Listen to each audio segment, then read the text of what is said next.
again, my little yarnivores and spiderettes, Fiber Spider back again with another tutorial just for you. Hello! Hope all of you are doing really well today. Doing pretty spiffy because, well, it's that time of the week where I get to show you a nice new stitch. And today, we're going to be doing the Moss Chevron stitch. Very easy. It's just a 1-row repeat, and I think you guys are really going to like it. Whether it's for a scarf, a wrap, a throw, a baby blanket, possibilities are, of course, endless.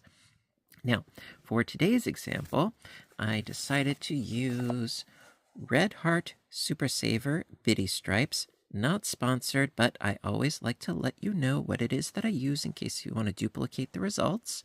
And this is the colorway of Rainbow Mist. And for today's example, I'm going to be using the same yarn, different colorway. It's a little bit darker, so it'll be easier to see. So today we're going to be using not Rainbow Mist, just Rainbow. And I used with this a 6.5 millimeter crochet hook, a size K, and I went up a couple of sizes than I normally would because we're doing a lot of single crochet and chain stitches, and I wanted the fabric to have a nice drape to it. Otherwise, it's going to be really stiff. And as always, I'm going to give you the multiple so you can make this piece as wide or as narrow as you want to. That being said, let's get to it. Okay, so as per usual, first things first, the base chain. Now actually, I decided to change the yarn to the Red Heart Ombre because I think it would actually be easier to see what it is that we're doing. As much as I love the bitty yarn, for the sake of tutorial purposes, I think that this would make it a lot easier to see what it is that I'm doing. That being said, it's still the same weight of yarn. Now, that aside, for the base chain, you're going to need a multiple of 19 chains plus an additional 2 chains. So right here, I've got 2 multiples of 19 plus my additional 2. So I've got 40 chains right here. Now, when it comes to doing any sort of ripple, chevron, wavy kind of pattern, you need to keep in mind that the initial chain is going to get condensed and sort of become an accordion, where it does a, an up and down and all around kind of wiggledy thing. So the length that you initially had is going to get squinched, squooshed, squinched, scrunched. And so swatching is very, very important if you want to go for a specific width. So right here, I have my little tape measure. And so before pre-squooshing, the initial chain length is about, get my tape measure straightened out here. It's about 13, 14-ish inches or so, thereabouts. And going to measure it after doing a couple of repeats and so forth to see just how much it actually gets condensed. So, going to need you to do what you need to do, which is the multiple of 19 plus an additional 2, and we shall get started. Alrighty. Okay, so row 1 is going to be our foundation row. After that, all of the rows are going to be the same for the repeat row, which makes it so lovely and easy. Now, I'm going to start off with 2 single crochets into the second chain from the hook.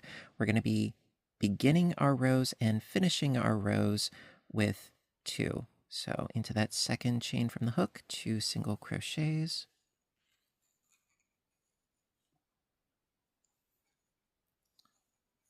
There we go.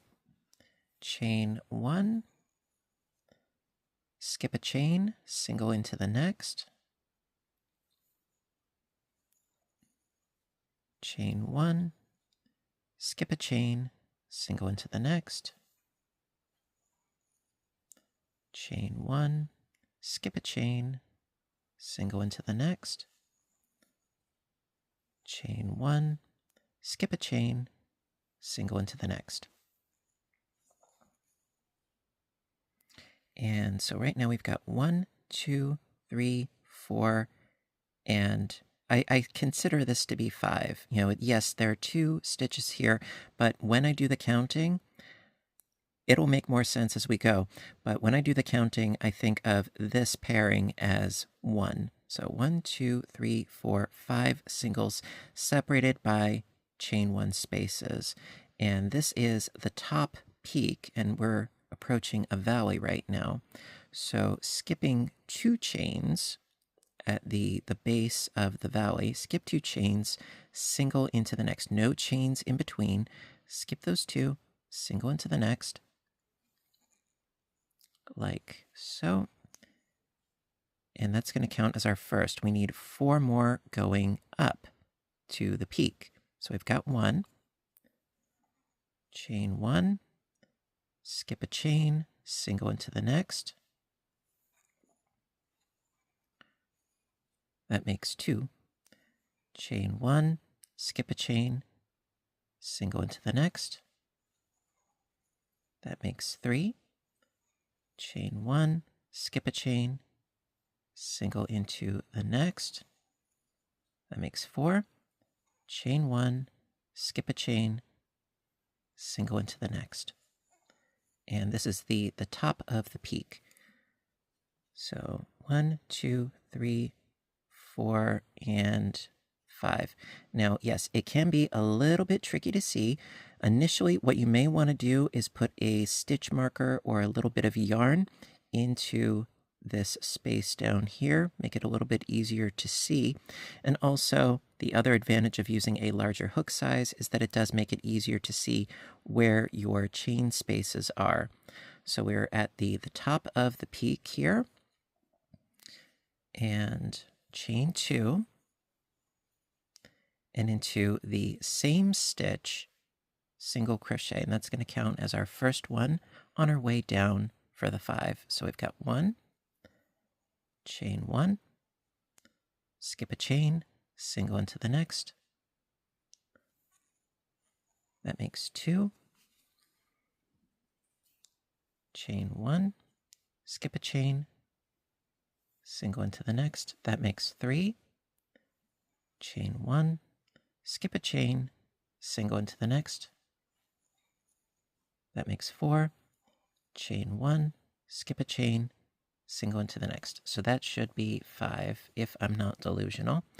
1, 2, 3, 4, and 5 is the peak that we have up here. And again, you could also put a stitch marker or a piece of yarn into this chain space up here, just to make it more clear. Now we're at the bottom, and we're going to work our way up for the finish. So, skipping the next 2 chains, single in the next.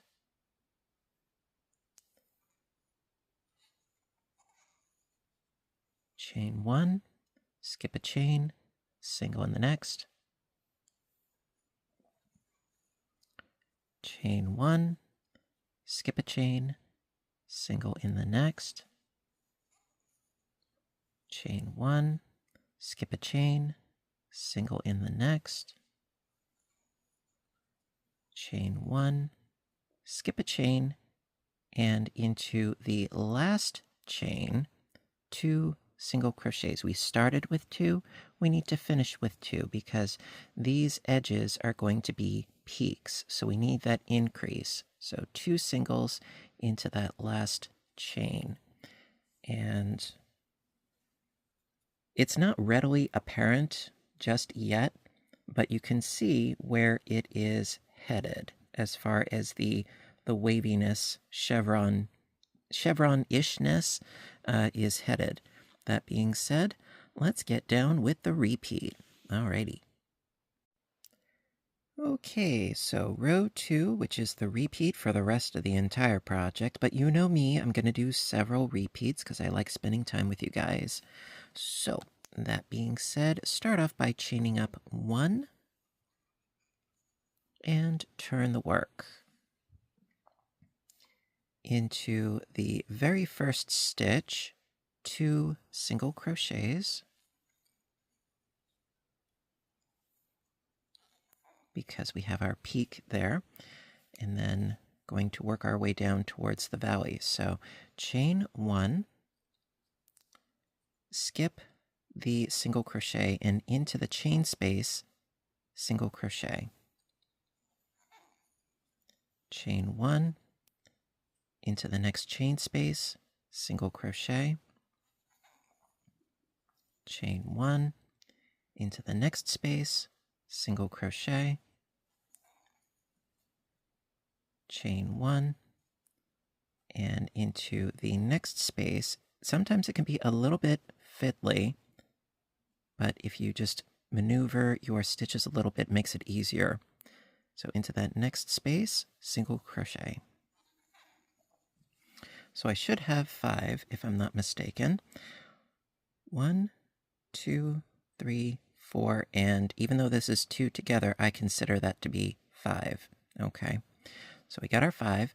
Now at the valley, we're not going to be skipping 2 chains, we're going to be skipping 2 stitches, which are here and here, these 2 stitches, and we're going to be going into that next chain space with a single. So skipping right over, no chains, so into that chain space, single, chain 1, single in the next space, chain 1, single into the next space, chain 1, single in the next space, chain 1, and we've reached the chain 2 space up at the top. That's the last one. So single into that space. And it never hurts to double count. 1, 2, 3, 4, and 5. So if you can count to 5, you got this.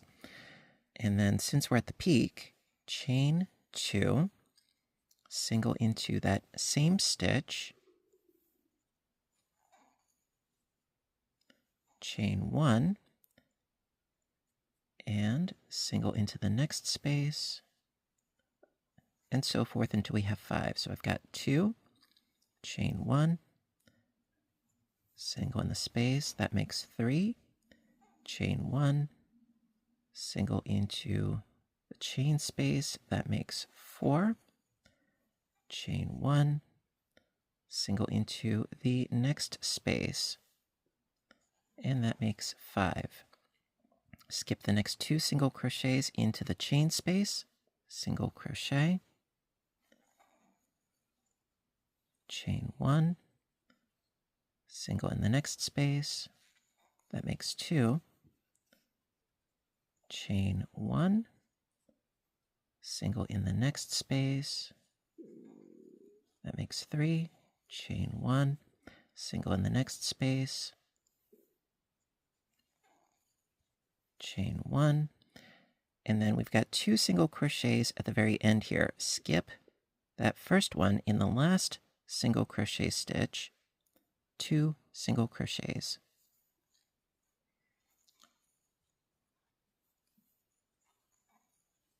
And there you go. So that is row 2, and it's becoming a little bit more defined, as you can see. With the way that it's sort of squooshing together. And so we're going to do another row or 2, just, because. So let's do it to it. Chain up 1, turn the work, 2 singles into the first stitch,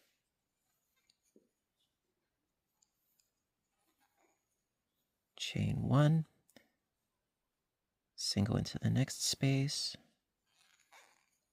chain 1, single into the next space, chain 1, single in the space,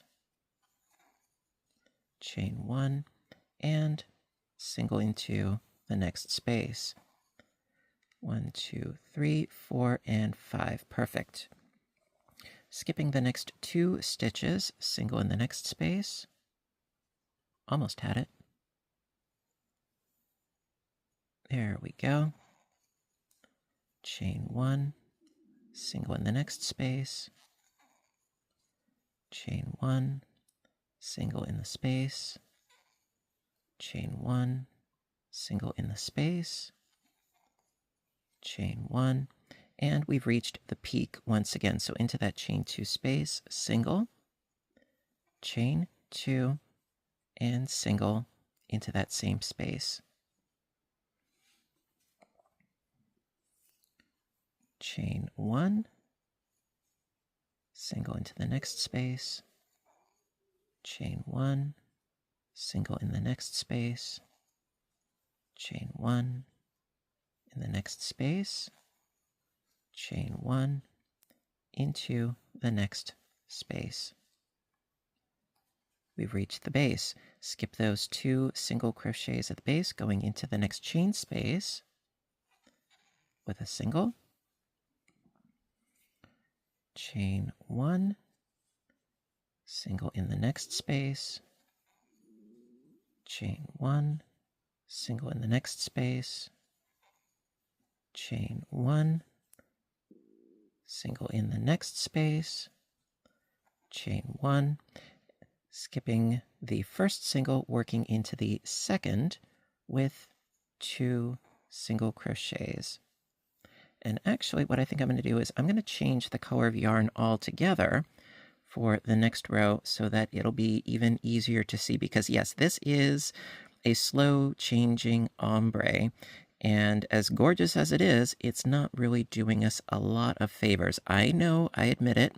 So you know what, let's do a new color, and I'll show you how you can join a new color and make it a little bit easier for you. So let's do that.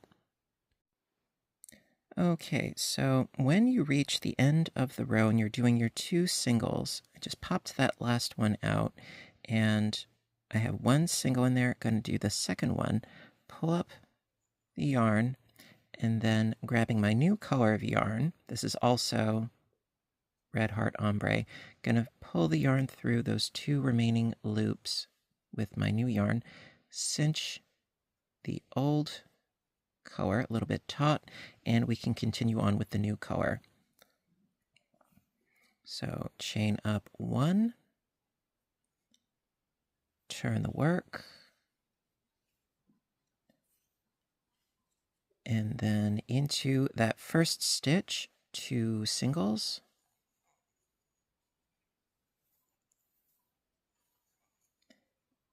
there we go, chain 1, single into the chain space, chain 1, single into the chain space, chain 1, single into the chain space, chain 1, and single into the chain space. See, that pops. 1, 2, 3, 4, and 5. Skipping 2 stitches into the next space with a single, chain 1, single in the next space, chain 1, single in the space, chain 1, single in the space, chain 1, and at the peak, single into that chain 2 space, chain 2, single in that same space, chain 1, single in the next, chain 1, single in the next space, chain 1, single in the next space, chain 1, and single into the next space. Skip those 2 singles at the base of our valley into the next chain space, single, chain 1, single in the next space, chain 1, single in the next space, chain 1, single in the next space, chain 1, and skipping that first single into the last single, 2 singles.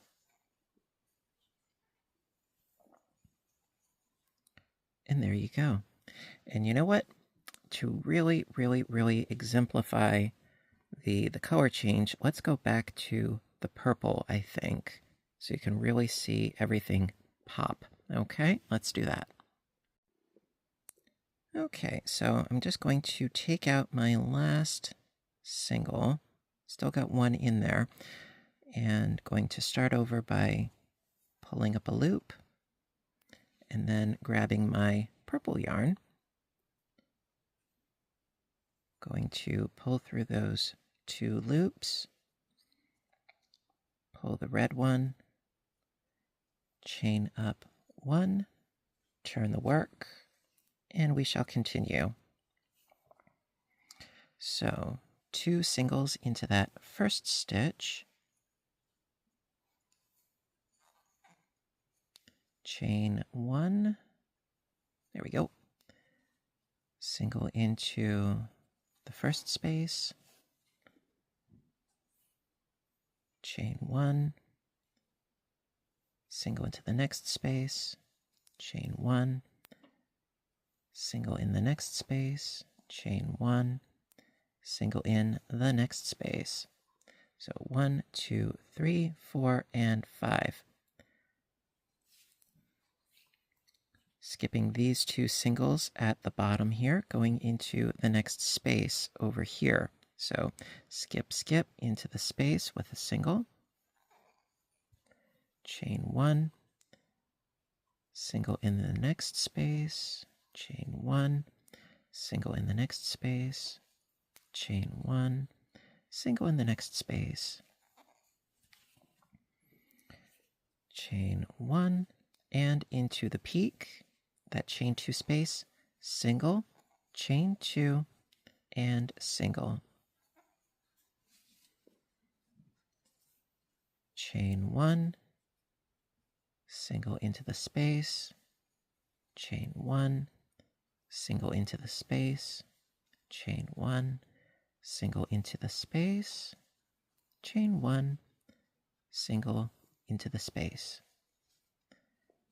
Skip the 2 single crochets at the base here, into the next chain space, single,